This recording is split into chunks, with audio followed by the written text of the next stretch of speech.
Assalomu alaykum kanalimiz kuzatuvchilari. Xo'sh, siz bilan birgalikda bugun model haqida gaplashamiz. Xo'sh, demak, hamma yaxshi biladi. Xo'sh, masalan, model ichida -3 bo'lsa, bundan 3 chiqadi yoki model ichida 3 bo'ladigan bo'lsa, bundan ham 3 chiqadi.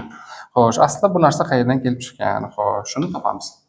Qanday qilib topamiz? O'zi aslida model degani berilgan sondan koordinatalar boshigacha bo'lgan masofa degan ma'noni bildiradi.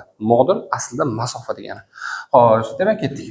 Chizamiz sonni o'rani. Mana bu yerda koordinatalar boshi 0 nuqtani qo'yamiz. Xo'sh, mana bu yerga 3 nuqtani qo'yamiz. Demak, modul ichida 3 ni top degani koordinatalar boshidan, ya'ni mana shu 0 dan shu 3 gacha bo'lgan masofani top degani. Xo'sh, endi mana shu oradagi masofa, demak 3 ga teng bo'lar ekan. Shuning uchun modul ichida 3 ga teng bo'ladi. Yoki modul ichida -3 ni top desa,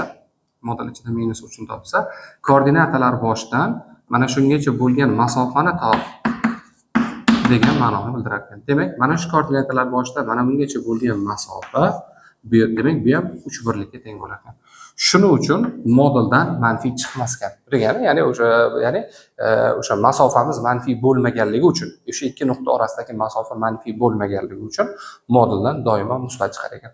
Siz mana shunaqangi qiziqarli misollarni o'rganmoqchi bo'lsangiz, bizni kanalimizni kuzatishda davom eting.